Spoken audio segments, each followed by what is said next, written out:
Crônicas do Amanhecer.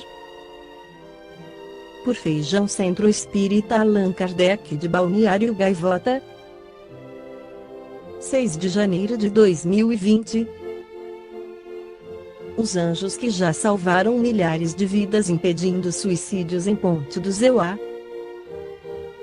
Os policiais Kevin Briggs e Mia Munayr passaram as 2 últimas décadas trabalhando na Golden Gate, em São Francisco, onde mais de 1,7 mil pessoas se mataram desde 1937, e impediram muitos de fazer o mesmo.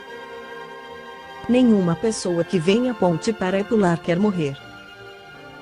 Elas só querem saber que alguém se importa, diz Kevin Innes, que tentou dar fim à sua vida saltando da Golden Gate, em São Francisco, nos Estados Unidos, em setembro de 2000. Embora várias pessoas o tenham visto na ponte pouco antes e uma turista tenha até pedido para ele tirar uma foto dela, ninguém percebeu que Innes estava angustiado ou perguntou se havia algo errado. Então, ele pulou.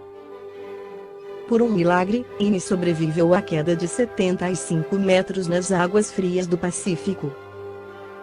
No entanto, mais de 1,7 mil pessoas morreram ao pular da mesma ponte desde sua inauguração em maio de 1937, segundo dados oficiais. A Golden Gate é a ponte mais visitada do mundo e também é um dos principais pontos de suicídio do planeta, a ponto de ter sua própria equipe de voluntários, a Bridgewater Angels Anjos da Brigada da Ponte, em tradução livre, dedicada a detectar potenciais suicidas e salvar suas vidas com um método simples: ouvir o que tem a dizer. Só em 2018, 214 pessoas tentaram pular. O fato de apenas 27 terem feito isso de fato é um sinal do sucesso do trabalho conjunto destes voluntários com a polícia. O suicídio é um assassino global em grande escala. A Organização Mundial da Saúde (OMS) calcula que ocorram cerca de 800 mil mortes por este motivo no mundo a cada ano.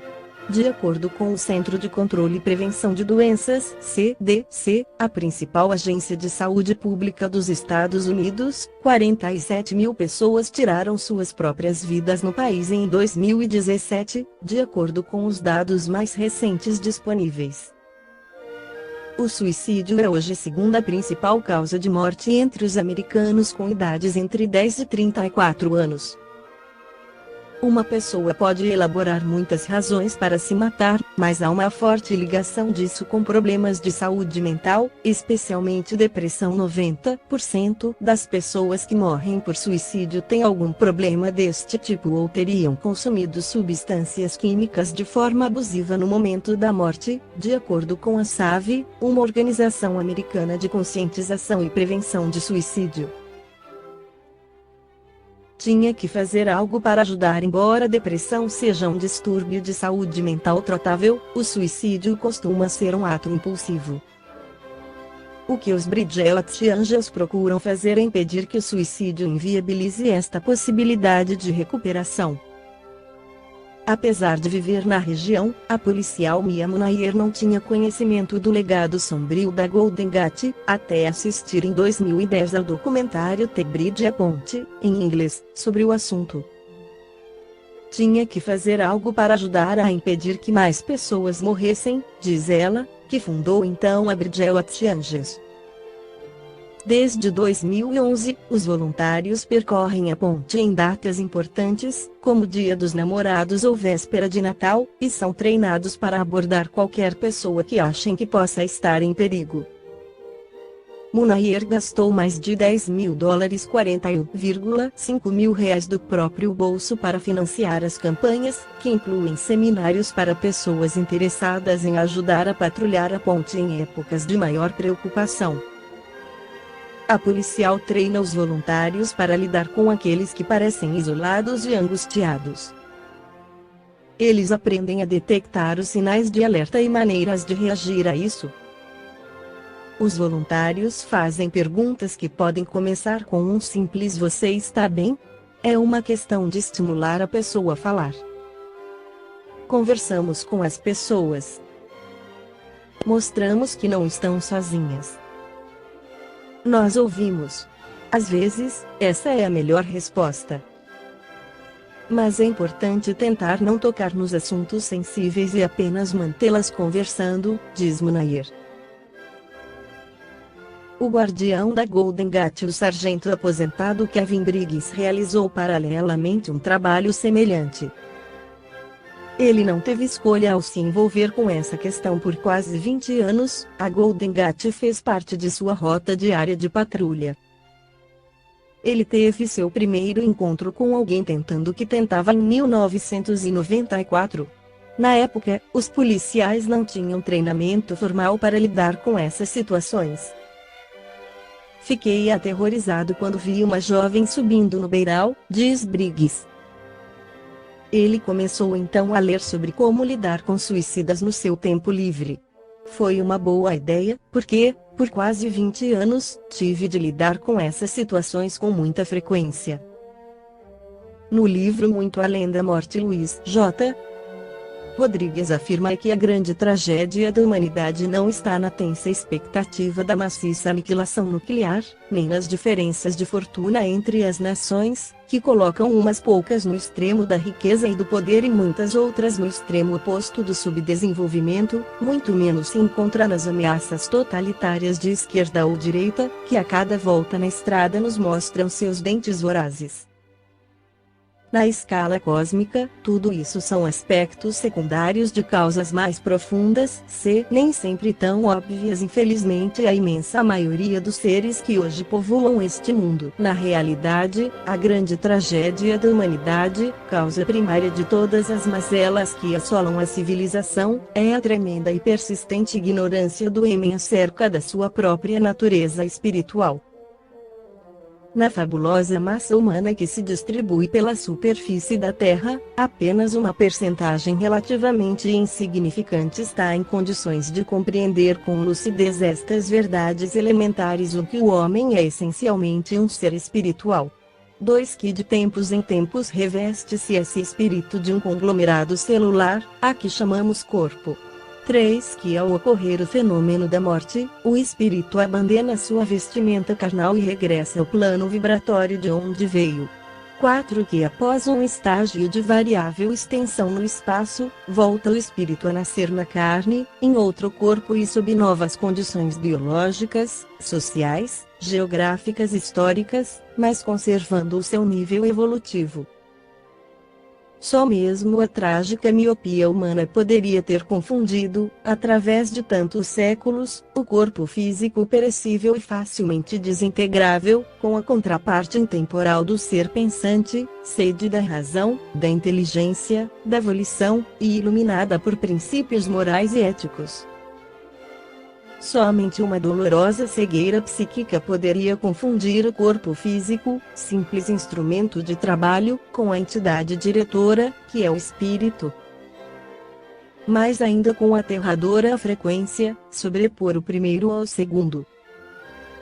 Daí o lamentável estrabismo materialista a proclamar que o pensamento é simples secreção do cérebro e que, a circunflexo, vida termina irremediavelmente em Tindá quando morre o homem.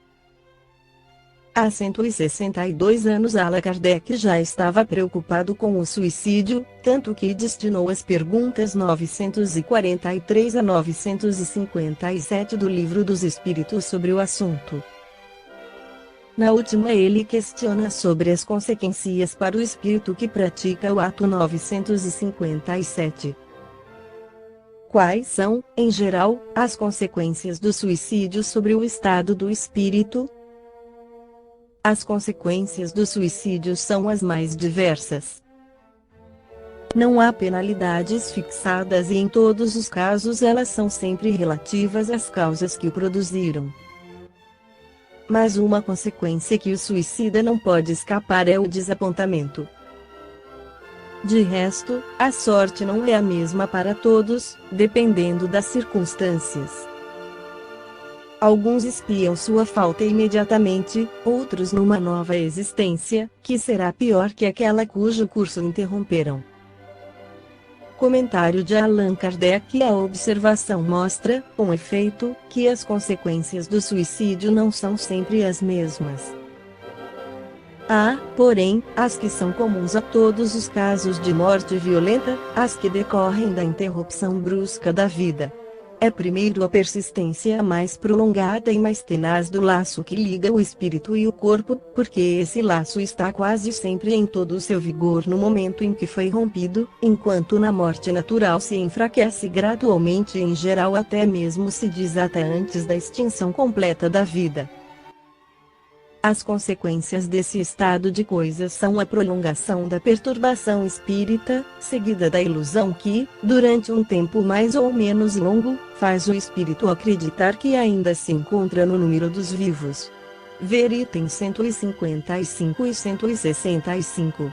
A afinidade que persiste entre o espírito e o corpo produz, em alguns suicidas, uma espécie de repercussão do estado do corpo sobre o espírito, que, assim, ressente, malgrado os efeitos da decomposição, experimentando uma sensação cheia de angústia e horror.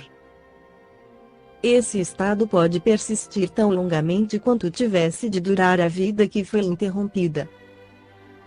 Esse efeito não é geral, mas em alguns casos o suicida não se livra das consequências de sua falta de coragem e, cedo ou tarde, expia essa falta, de uma ou de outra maneira.